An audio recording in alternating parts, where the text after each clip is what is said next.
This is the Lone Crater YouTube. We hope this video helps. You start by verifying prerequisites. You need admin access to the router or a device that can run a scanner, and the target device must be on the same network. Once confirmed, open your router's web GUI or launch a network scanner like Nmap or Fing on your phone or laptop. Make sure to note your local subnet, for example 192.168.1.0/24. Then run a quick ping sweep or simple scan to list active hosts so you can move to identification. Once done with the initial sweep, focus on identification. You run a host discovery or ping scan to gather active IPs and note MAC addresses and host names. MAC vendor prefixes help identify device makers.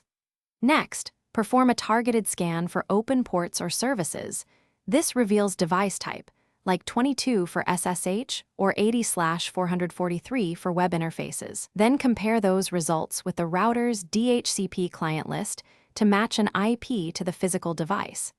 This confirms you've found the correct address. To finalize, reserve or set a static IP via the router's DHCP settings so the address stays constant, and then test access using ping, SSH, or the device's app or web interface. Make sure credentials and ports are correct. Once you can reach the device, document the IP. If you can't find it, reboot the device and router, rescan, and check for guest network isolation or firewall rules blocking discovery. That single troubleshooting tip, reboot and rescan, resolves most hidden devices. Thanks for watching.